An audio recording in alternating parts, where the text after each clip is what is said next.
Cool. We are live everywhere. Sorry for that awkward going live moment at the beginning. So I'm going to be going through the news of the last couple of days for artificial intelligence, going through the updates. I'm doing this live on YouTube, on TikTok, on Instagram, probably some other platforms. If you want to see what I can see on my screen, the best place is going to be on YouTube.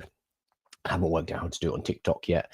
I think I need to buy a whole new PC to do that. But if you are here on TikTok, I'll be explaining what I can see, so don't worry too much if it is more comfortable to stay on TikTok. And good morning, everybody.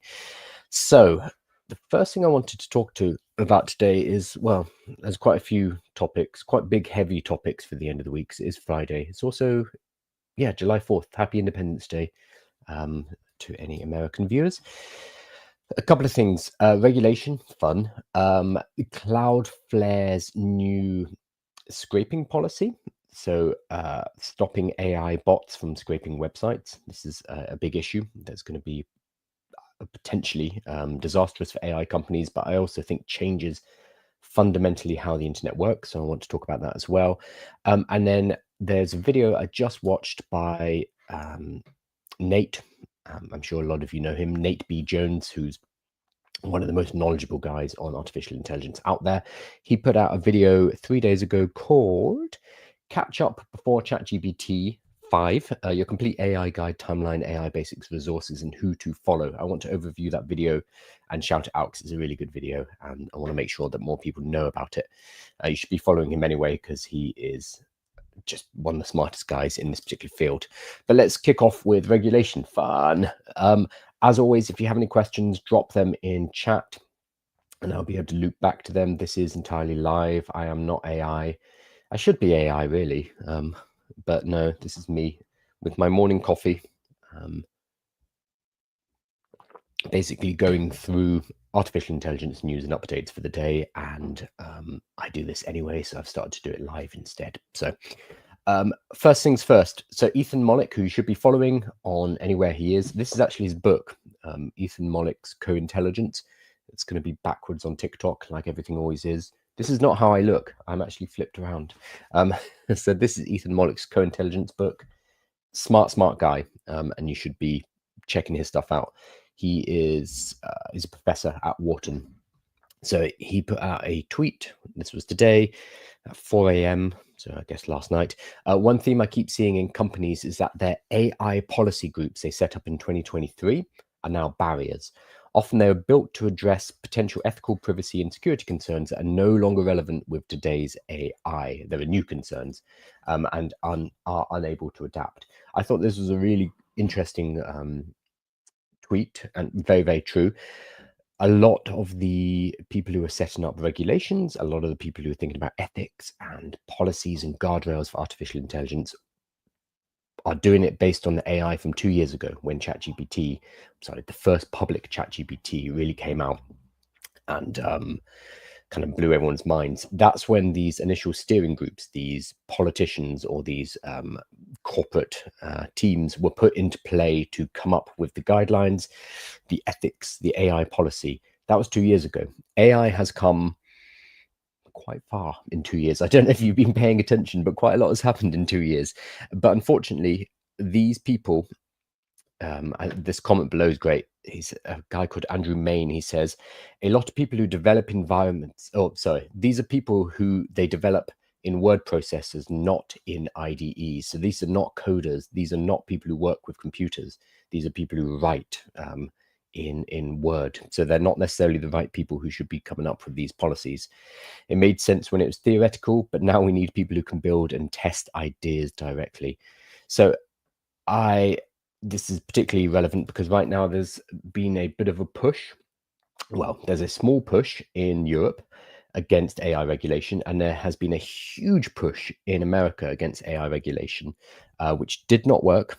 But basically, so this is the Financial Times. European CEOs urge Brussels, so the head of the EU, to halt landmark AI Act. So I don't know if you remember, it would have been a year and a half ago or so, the EU announced their EU Act, and it's going to be the best regulation of AI anyone had ever seen. And I love this meme. Sorry, on TikTok you can't see it. It's a very good one. It's basically the meme of the guy standing in the corner at a party, and he's saying they don't know we have the best AI regulation. What the EU was going for was regulation rather than progress. So they started to regulate rather than building AIs, whereas America got on with it with Google, Meta, OpenAI, Anthropic, etc. And China got on with it with DeepSeek and Qwen and lots of other different players. The EU had Mistral in France. That's it. I think that's it. And so the EU was lagging behind, and instead of saying, "Oh, we need to get on," we need to get on this, we need to start catching up. Instead, the EU reaction was to regulate and to push back on artificial intelligence, which I think was a mistake. But yeah, there seems to be a similar feeling going on. Obviously, there's a lot of factors here, but there seems to be a loosening in the AI Act coming from the EU because they realize it might be too strict. And this is always going to be a problem. This is not anti-EU. This is not, and there's no political stance here. This is about when you have people who do not understand technologies, regulating those technologies, there's always going to be a friction because they don't know what these technologies are capable of. And with a technology like artificial intelligence, which is moving so fast, what you write 6 months ago is no longer going to be relevant. And because law takes a very long time to shift, it takes a long time to write and to go through all the different processes. It's always going to be lagging behind. So yesterday we talked briefly about Disney. Disney are suing Midjourney. So there's a big question of intellectual property law. The issue right now is that our law courts and our laws around intellectual property just aren't cut out for dealing with artificial intelligence and generative AI. They don't know how to deal with it. So we need these kind of cases to basically work out what we're doing with intellectual property, what we're doing with artificial intelligence. It needs to go through this process, and it's going to be extremely messy for the next few years. There's no way around that. So in the EU, though, the chief executives of large European companies, including Airbus and BNP Paribas, have urged Brussels to halt its landmark Artificial Intelligence Act, as the EU considers watering down key elements of the law to come into force in August. Oh, okay. That's okay. That surprises me. I thought it had already come into force. Okay, so it's taken such a long time that it hasn't even kicked in yet. Okay, that's telling. It's been years of writing this act and getting it ready and making sure it's the perfect act. But in all of that time, AI has changed. It's changed a lot. Hello, Jenny. Got some questions here. Do you think AI is going to make it harder to get a software dev job? Yeah, actually. So one of the other big stories from today is Microsoft are cutting 9,000 more jobs, and they're putting that money into AI. So this was yesterday. So Microsoft confirmed it will lay off as many as 9,000 workers in the latest wave of job cuts. At the same time, they're spending $80 billion additional on AI, specifically for data centers. So they're cutting 4% of their workforce and taking that money and shoving it into artificial intelligence. So this is just Microsoft, obviously. That's not representative of the whole industry. But I think in terms of getting dev jobs, what we I was about to say, what we won't see is jobs getting taken directly by AI. We might be seeing that already. I think it's a more subtle mechanism where instead of demolishing jobs, what will happen instead is there will be less entry-level jobs. So if you imagine a company as a pyramid, at the bottom, there's always going to be more entry-level jobs than there are kind of senior and then management and then leadership jobs. There's always going to be more at the bottom. AI is really good at whatever's at the bottom. And this is the same across all industries. So the legal profession, you have like legal clerks down the bottom, accountancy, you have people at the bottom, like all of the different professions, all of the different jobs. Generally, the people at the bottom of that pyramid, their jobs are now at risk because a lot of it is, no way around this, is quite mundane algorithmic work that can be done by an artificial intelligence. So what I think we're going to see over time is the bottom of that pyramid will get reduced. So we won't necessarily see jobs being taken directly by AI, but we're going to see the bottom of that pyramid start to shrink because less new jobs are created, because the same number of people can do more work using artificial intelligence. What happens though, this is going to be really hard to do with my hands. I'm not sure why I'm doing this with my hands. What happens though is the pyramid will start to collapse at the bottom, and we're going to have an unbalanced pyramid. If you look at like the population chart of a country like Japan, you'll see exactly what I mean here, where the pyramid starts to collapse at the bottom. What happens there is you have a very unstable structure, and it also means you need less people at the top. If you have less people at the bottom, new hires in an organization, you need less managers. If you have less managers, you need less leaders. So it's going to ripple up that pyramid over time. So the question was, is it going to be problematic to get a job? Yes, it's going to be harder to get a software development job. It's not going to be impossible. And if you are already a software developer and you're higher in that chain, higher in that pyramid, you're probably okay. There's a lot of people who are managers and leaders now who are probably looking at this and thinking, I just need to wait out the clock. So what I'm going to do is I'm going to resist this as much as possible so I can get 5 years, 10 years from now, I can retire and I'm good to go. They're not the people I'm worried about. I'm worried more about the people entering the job market now, because they're going to get screwed by the decision of the leadership just to ignore AI. So the people at university now, the people entering the job market now, they're the ones who are most at risk from this. And I think the entry-level jobs, the lower-level jobs are going to be decreasing due to AI. Well, I mean, we're seeing 9,000 jobs, 4% of Microsoft just got cut. That's a lot of people in a company that large. And it's not because they don't have money, it's because they want to take money and put it into AI. I think we're going to see a lot of that across the board in software. So it's probably not the answer you wanted, but I don't like it when people say, oh, no, it's going to be fine. AI will create more jobs. Yes, it will create jobs. That's not very helpful for you right now with your skill set, because yes, those jobs might be created, but it might take 10, 20, 30 years. You right now have a particular skill set. So you're sitting there like, well, that's fine for those people, but what about me? And that's an entirely fair way to think about it. And I also don't think AI will create as many jobs as it displaces, because this is the first time we've had a technology that doesn't only, it's not a tool, it can actually operate tools. I think it's different. So prior to this, we would create a tool and we could use that tool to replace human labor and make us more efficient. But all we did was just use that to increase our efficiency overall. And there were still jobs for people. They would just be using the tool. The human continued to be the operator driving the combine harvester or whatever it is. Now, though, we actually have a new technology which can replace the operator. So it means you do not need a human to operate the tool, because the AI can operate that tool and all the other tools themselves. So for the first time, we have something that can replace our kind of cognition and not just our ability to operate a tool, if that makes sense. I need to flesh that out more, I think.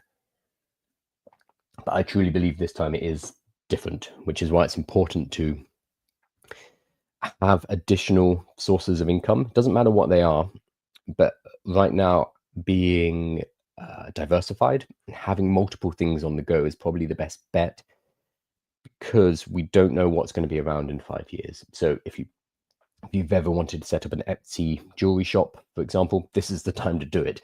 Or if you want to, do something on the side, daycare, whatever it is, this is the time to do it, because I think having multiple different sources of income is going to be the best way to weather this out, because we don't know what will happen to each of those sources of income, if that makes sense. Cool. So where was I? I was talking about regulation. So the other big regulation news was in Donald Trump's One Big Beautiful Bill. On Tuesday, okay, so a couple of days ago, there was a moratorium which had been kind of added into the One Big Beautiful Bill, which would have said you cannot make state regulations of artificial intelligence for 10 years from now. So it was going to be a law that stopped you making laws about AI for 10 years in order to deregulate the industry and allow them to do what they want basically for 10 years. So that was going to be added into the One Big Beautiful Bill, but the senators got rid of it as part of the negotiations for that bill. So a significant defeat for the tech industry, which had lobbied hard to keep the provision. Oh, they voted 99-1 to remove the provision. Okay, so it wasn't even close. Companies such as OpenAI and Google had previously argued in support of blocking states from regulating AI, so as to avoid what they said would be a patchwork of rules that could hamper innovation. But critics on both the left and the right, 99-1, said the AI moratorium, which had earlier been approved by the House, was an attempt to forestall any attempt to regulate new AI systems. I mean, yeah. Many also noted that Congress had not passed any significant new tech rules in decades, meaning that a ban on state AI regulation might effectively mean no regulation at all. Okay, so I think this is sensible. I think a law that bans laws for 10 years, that is too sweeping, that is too wide. Regardless of what the content is, regardless of what the niche is, I think that was a crazy thing to suggest. And I am pro AI, but I think that kind of moratorium, which says we're not going to look at this for 10 years, we're not going to think about it, we're not going to have any laws or any discussions about this, that to me seemed mad. So I'm glad that that's been shot down. So what we're seeing here is we have in the EU, we have an organization, a body that is about to, it looks like, successfully regulate AI and basically kill off Europe's or the EU's ability to compete in the AI race. I'd argue they've already fallen too far behind to be a competitor anyway, but this is going to final nail in the coffin. Whereas in America, we have, tried to remove any regulation whatsoever. That was tabled, but then it was actually, I think, for the better, rejected. So we're seeing two very different ways of approaching regulation here. But I think this is a process, and we're just going to have to, over the next few years, work out what this looks like for humanity. I don't have the answers. I'm sure no one does really, but we'll work it out. Cool. So that's the first thing I want to talk about. The next thing was Cloudflare. But let me see if there's any questions.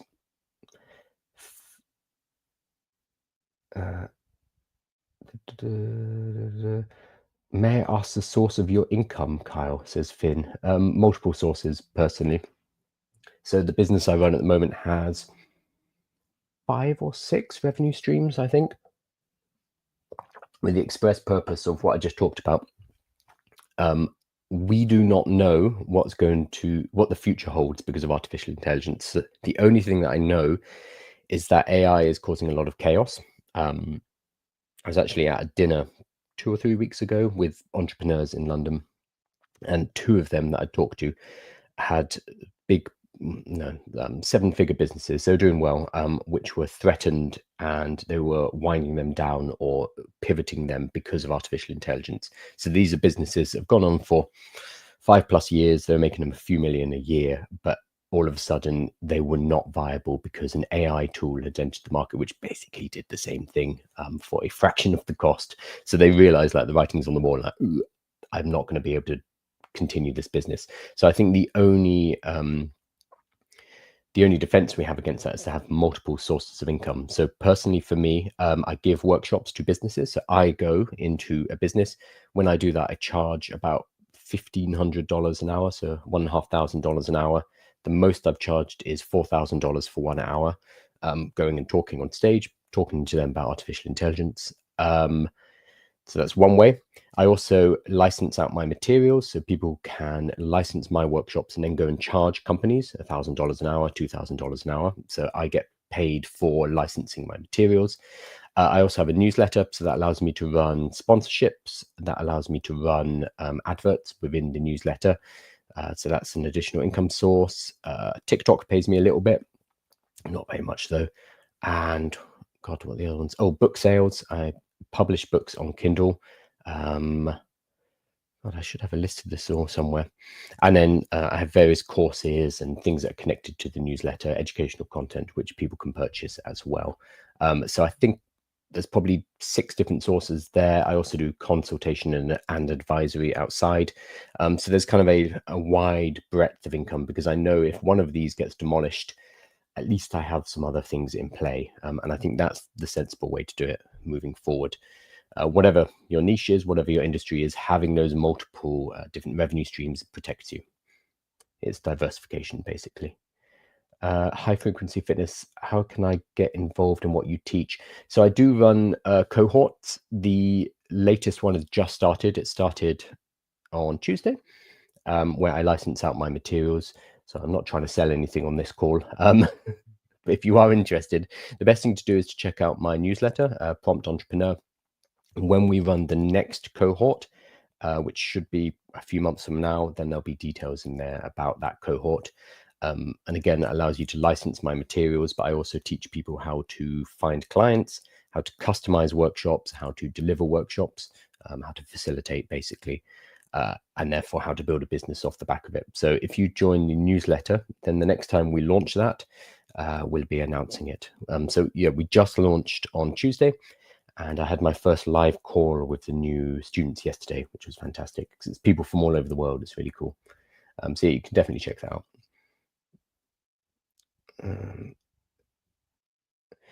Life Being Free said, the best way to transition from digital marketing to AI. So this is very close to my heart.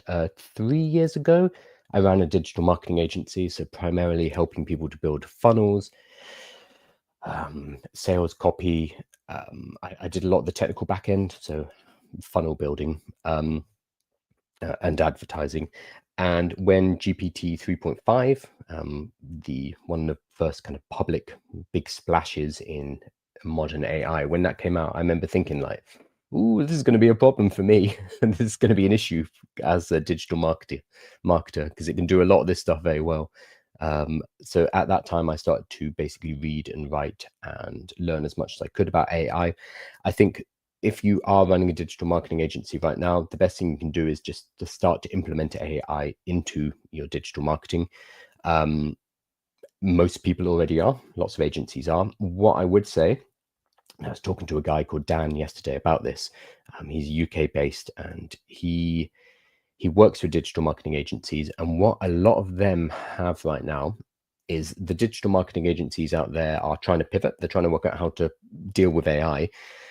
Because their clients are asking for AI. So the digital marketing agencies have clients. The clients are like, we need AI. What can we do with AI? But the digital marketing agencies don't necessarily know the answer to that. So a really good niche you can kind of move into right now is to help the digital marketing agencies provide education and provide help for their clients. So you talk to the marketing agencies and you get them to pipe you through to their clients, and then you split the cash. I think that would be a solid option right now.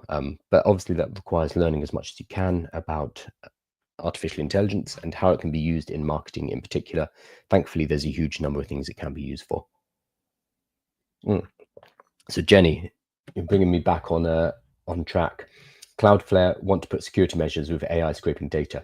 Yes, this is what I want to talk about. So Cloudflare are, how would you describe them? They're a CDN, but how do Cloudflare describe themselves?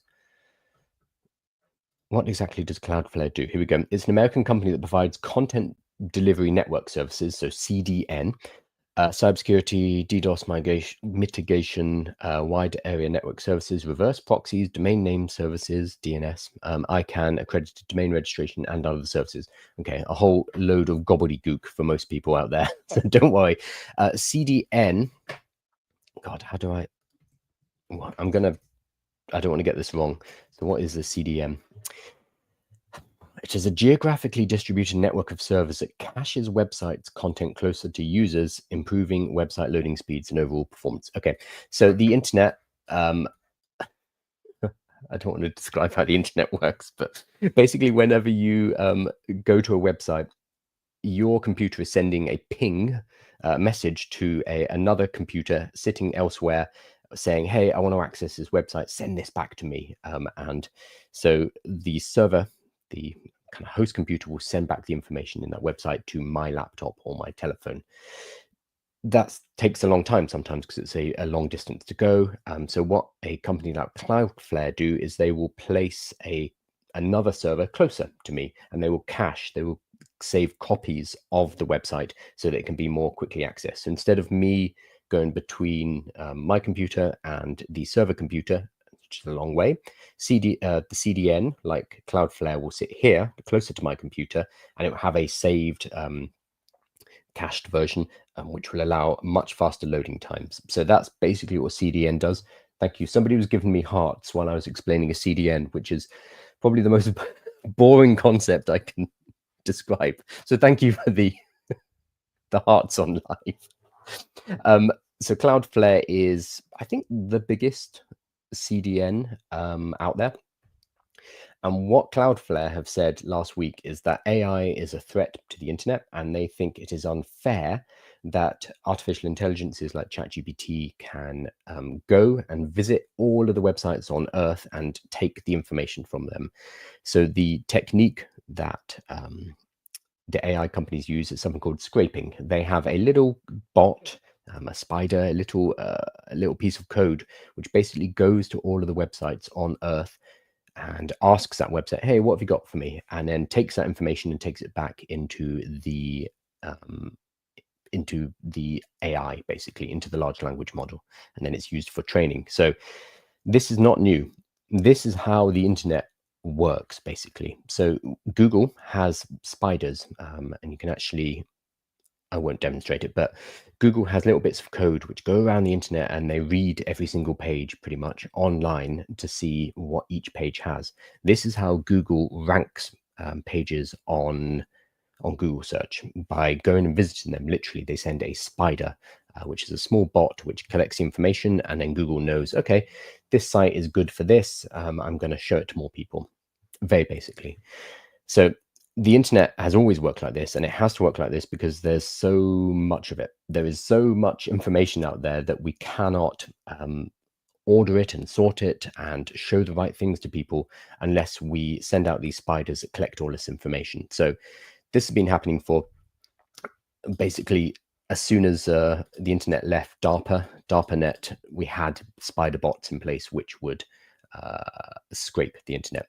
So that's going on. The problem right now is that increasingly all that bot traffic is coming from OpenAI, ChatGPT, or it's coming from Google via, for their Gemini model, or Anthropic for their Claude model. So there's a huge amount of scraper traffic coming from the AI companies because they're pulling all of that information into their models in order to train. So Cloudflare have said, hey, that's not cool.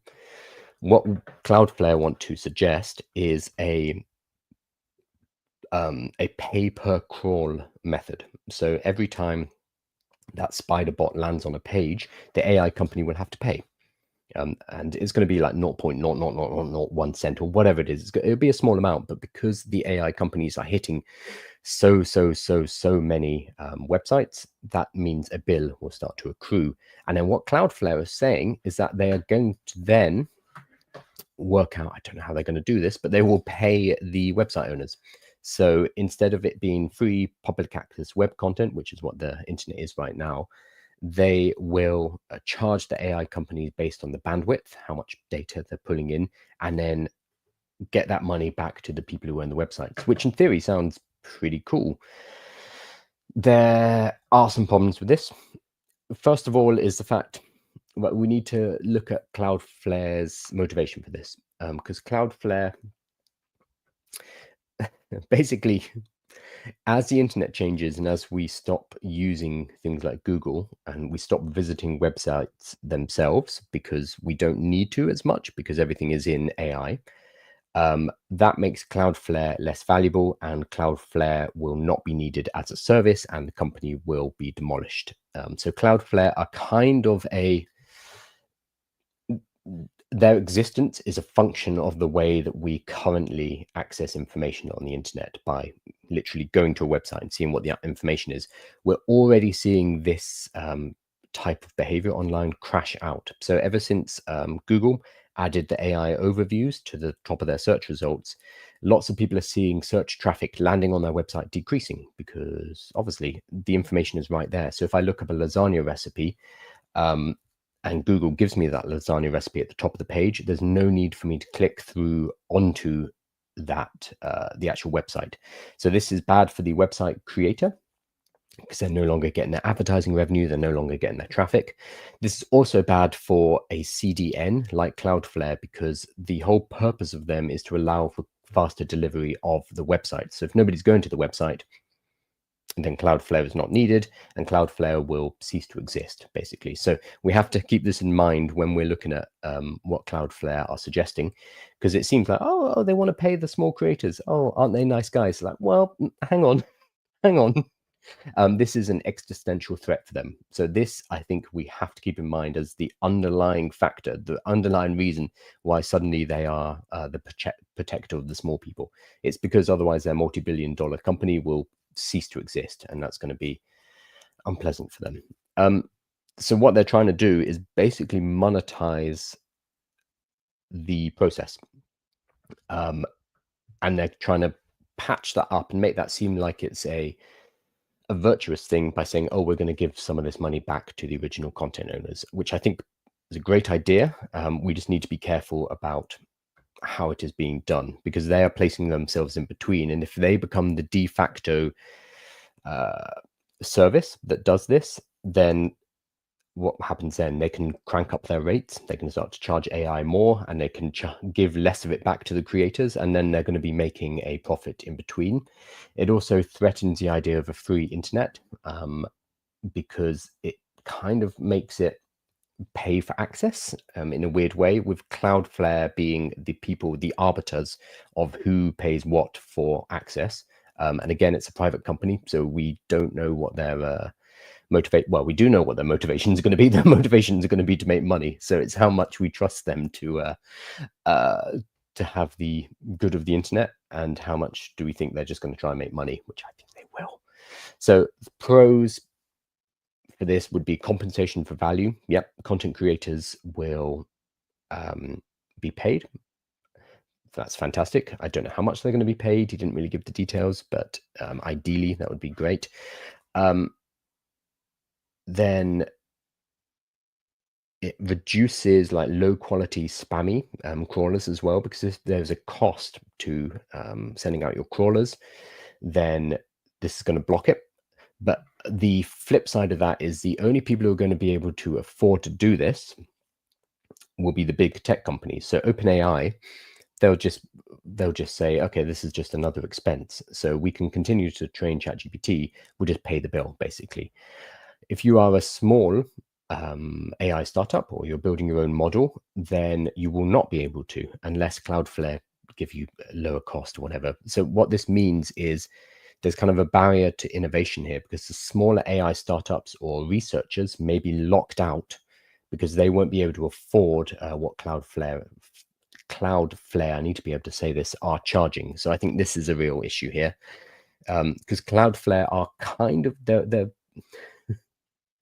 okay, yeah, I like this. They've become a toll collector. They're standing on the bridge and saying you may not pass until you pay us. So they are a toll collector, but they are self-appointed, and they're going to be collecting the same toll from everybody. So if OpenAI come along, OpenAI will just say, yeah, sure, here's your gold piece, whatever, and they'll continue to collect their data. Whereas let's say I'm a researcher and I'm doing some research, scientific research, or sociology research, I won't be able to pay that toll unless there are academic considerations. So it's closing off the internet for everybody, and only the big players are going to be able to pay here, which is a bit worrying. I think there's also a fragmentation risk. So as soon as Cloudflare do this, all of the other CDN companies are going to be like, that's a good idea, and they're going to do that too. And we're going to end up with loads of different CDN companies, or basically gating access to the internet, and it's going to really complicate crawling in general, and we'll have incompatible policies and a risk of abuse as well. I think also enforcing it, how's it going to be enforced? Like there are lots of technical issues here, but I think the big thing is web openness. This is basically eroding the principle of an open crawlable web. So there's something called a robot.txt, which is kind of one of the foundations of the internet and how the internet works and how it is about the open sharing of information. This is closing that off and saying, no, only certain people will be allowed to crawl. And if you are crawling, there's going to be a cost which the big companies can pay, but not necessarily the small people. And this self-appointed private company, Cloudflare, is going to sit in the middle and collect that toll and collect that cash. That's what I don't like. I think there are huge potentials for abuse here. So I think the idea is good of paying the content creators. I think the implementation and the fact that Cloudflare are saying we'll do it and we'll take the money is potentially problematic. Now, the ideal situation would be OpenAI and Anthropic and Google and everyone else, Microsoft, pay the content creators directly. What's happening now is we're seeing deals being cut with Reddit, with the New York Times, Washington Post, etc. That's basically what's happening, where these models were initially trained for free just by scraping everything, and they knew what they were doing was cheeky, absolutely knew what they were doing was cheeky. There's that meme of Mira Murati, who was the former CTO of OpenAI, where she was asked in an interview, have you scraped YouTube for information? And Mira's face just like because she can't lie on camera, but she's not going to answer the question straight either. So there's this beautiful photo, you should look it up, of Mira Murati like, I'm in trouble, because these companies have all scraped they've absolutely scraped everything, and they knew they were not allowed to do that. They knew it was a very grey area. So what they're doing now is they're paying the New York Times, they're paying Reddit, they're paying for these large media companies as a way. It's basically it's don't ask for permission but beg for forgiveness, and they're begging for forgiveness by paying and doing these licensing deals after the fact, after building their models, which is cheeky, but they seem to have got away with it. So yeah, Cloudflare, I think that's going to be messy, and I'm not sure if they are the right people to be protecting us, basically, a self-appointed guardian. But we'll see over the next few years. So Microsoft, okay.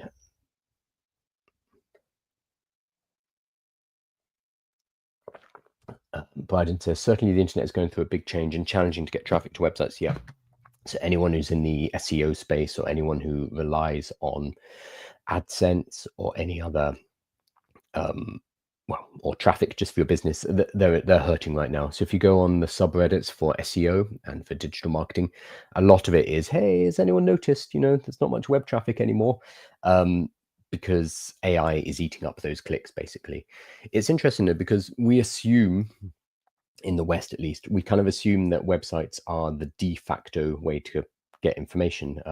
But so I've lived in China, and websites are not the normal way. Instead, everything's done through WeChat mini apps. So like a local restaurant, it will not have a website, but it will have a WeChat, like a little page on WeChat and an ability to contact them. So just because websites have been the de facto paradigm for the last 20 years or so, does not mean it's the only way to do it. It's just we're kind of locked in that idea that that's how businesses and individuals should operate on the internet. They have, you have an email address, you have a website, and that is the proper way to do it. I think less and less that's the case, because we can, like, for example, we can use other platforms, so social media platforms. You can have a presence online using them. Arguably, you don't own that data. No, you do not own that data. So there are problems there, but there are different ways of interacting with the internet, and generative AI is just a new way of doing that. There are then questions of, okay, well, if we stop writing blog articles, if we stop writing websites, if we stop writing newsletters, what's AI going to train on? Very good question. Extremely good question, and a big problem for AI. Oh, yeah, Biden saying, I'd love ChatGPT to recommend my services. Yeah, so this is, we still haven't worked out what we call it. So it's either AEO, artificial engine, no, AIEO, but that sounds artificial intelligence engine optimization. So instead of SEO, it becomes AIEO, but it sounds like or McDonald had a farm, so it's a terrible name. Or LLMEO. We haven't worked out a name for this, and they're all terrible. But basically, the idea of, all right, how do I get ChatGPT to recommend my business? How do I get it to recommend my services? The first really important thing to do is make sure you have registered your website using Bing Webmaster Services. The reason is ChatGPT is owned 49% by Microsoft.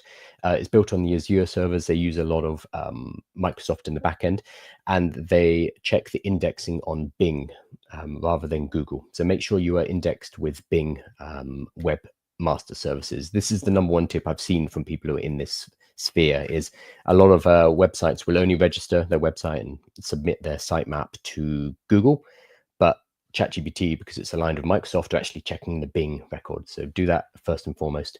And then I have seen people who have done very well. Just let me pull her up.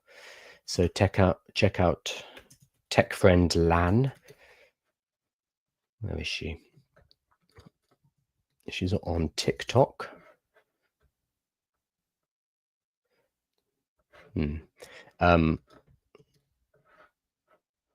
Struggling to find her. I'll drop in the link somewhere, but she's been doing some experiments with AIEO,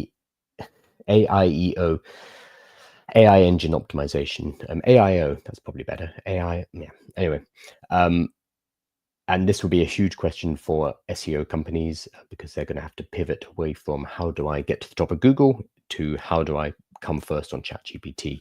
I would say a lot of it is very similar to SEO. So as long as you have a good web presence, as long as people are talking about you, so other websites are linking to you, people in social media are talking about you, you have citations and references in like newspapers and reputable sources, all of that is still heavily weighted. So in the same way that on Google, all of that stuff helps you get to the top of Google. It seems to be very similar with getting to the top of ChatGPT. Sorry, getting to the top, that's old language. It seems to be the same with being recommended on ChatGPT. So if you build your footprint online and offline, that gets picked up by ChatGPT in the same way that it gets picked up by Google. So there are probably hacks and strategies, but at the end of the day, it's all about building something that's valuable, being known for building something that's valuable, and building a brand around that. If you can do that, then ChatGPT will start to pick you up as well. Build a medical pre-qualify.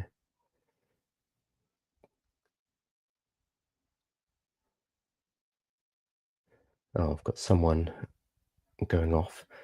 Yeah, so Bryden, we'll check. I'm on Bing Webmaster. Yeah, just make sure you're submitted there as well, just because it's apparently helps you.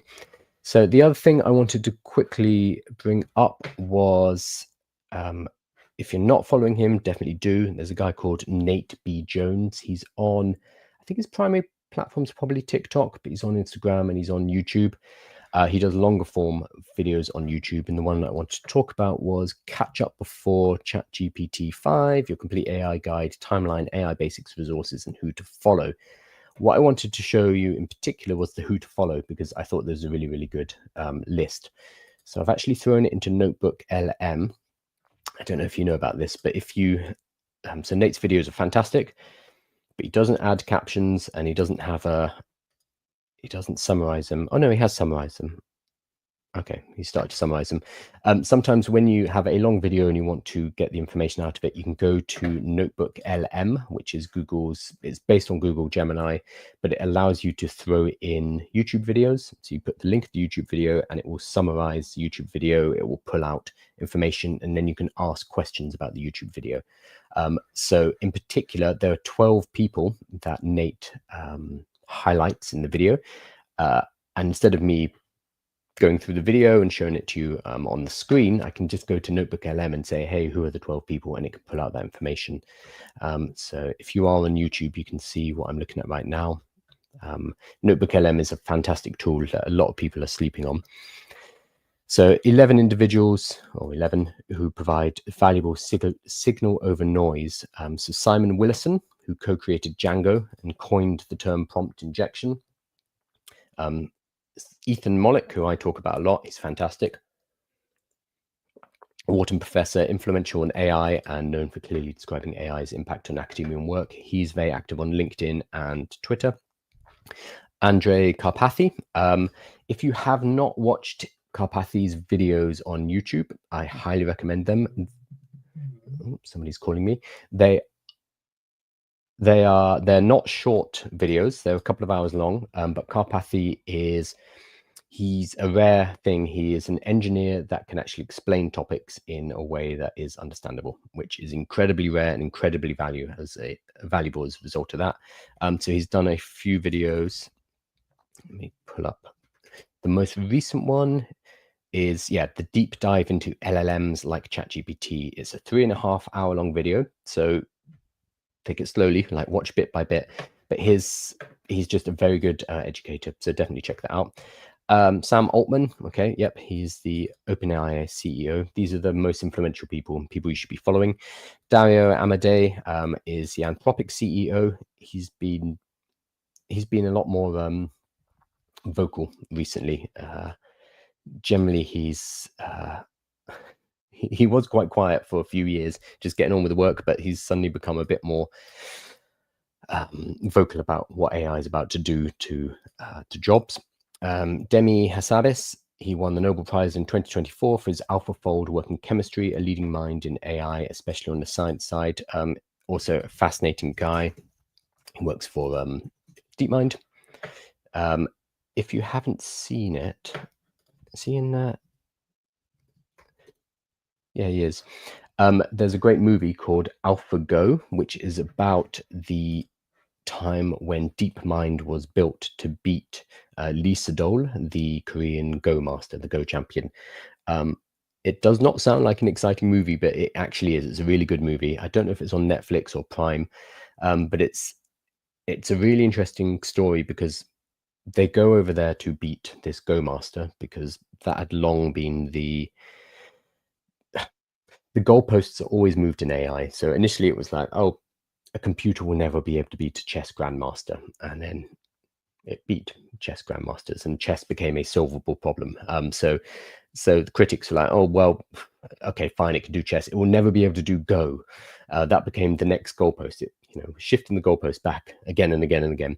And then so Google got to work, and with Demi Hassabis and his team, and they built an AI called AlphaGo, and then there was AlphaZero, and there were 3 models, I forget all their name. They went out and they did an exhibition match against Lee Sedol, who was a Grandmaster Go champion, and beat him. And the movie follows that journey. And it's actually, it's quite sad because obviously the engineers are excited. The first time it beats Lee Sedol, it's, I think, 5 games. The first time it beats Lee Sedol, they're ecstatic. They're like, oh my God, it's going to do it. And then it beats him again. And they're like, oh, okay, yeah, we're really going to do it. And then it continues to beat Lee Sedol. And you can see this joy turns into this kind of melancholy, like, oh, we've just built something that can beat a man who has spent his life committed to this. And so, because Lee Sedol, obviously, this is an emotional journey for him, suddenly being beaten by a computer. So the engineers, you see that empathy as well. It's like, we have built something which is fantastic and it's amazing, but at the same time, it's taken something that was uniquely human, and it can do it better than the human. So for that reason, it's worth watching. It's not just how great is AI, but also, oh, okay, this is potentially problematic too. So yeah, Dario Hassabis, Leopold Aschenbrenner. No, I don't know him. Oh, okay. So former OpenAI founder, now founded Safe Superintelligence. That's the one with okay, there was some news about that, but I'll cover that tomorrow. Focusing directly on superintelligence, Claire Vaux beat Chat PRD and is a leading figure in applying AI in the workplace. Okay, that is somebody I need to check out. Dwarvesh, a popular Silicon Valley podcaster known for interviewing interesting people and having deeply thoughtful conversations. Mary Meeker, who is renowned for sharpness and insight into deep trends in investor level tech. So yeah, these are the 11 people that Nate B. Jones recommends you follow if you want to keep up to date with what's happening. It's very hard in AI because there's so much news all of the time. So cutting through that noise and finding the actual signal, like what actually matters, is tricky. And so these are the guys, Nate B. Jones, who is I would recommend as somebody you follow for Signal. He's recommending these people. So he's somebody who's very knowledgeable himself, recommending these other knowledgeable people. Lila, I didn't know you could give links to TikTok videos as well. Oh, can you? I'm going to try that. Or is that based on what I said? I gave it a YouTube video. Let's see if we can do TikTok. Oh, funny enough, Nate B. Jones is the first one on my page. Let me grab a link. It shows you how much I watch Nate B. Jones when he's my first TikTok. I think it's only YouTube. Yeah, it's only YouTube. Unless there's another way to do it. So I just gave it a YouTube link rather than a TikTok link. So what it does though is it checks the transcript of the YouTube video, but the new Gemini model has a really cool thing. The new Gemini model can actually watch videos. So previous video to text artificial intelligences were basically taking the transcript, and then it seems like magic, but they're just reading the transcript and then telling you what it says. The new Gemini model will actually watch the video and see what's on the screen. So that's a step up. But I still use, if it's for YouTube and I just need a quick summary, the Notebook LM is fantastic because that's all you need is going to be the transcript. Cool. Awesome. So I've covered everything I want to do today. Again, this is an experiment where, because every day I basically read the news, I work through what's happening online. I figured I'm just going to do it live and take a few questions as we go along. So if I did not get to your question, but there's a flurry of stuff on screen, and I have 2 other screens in front of me, and I'm also live on the other channels as well. Oh, Gemma. Hey, Gemma. Gemma's watching from LinkedIn right now. So what's going to be happening is I'm going to refine what this looks like, maybe bring on guests.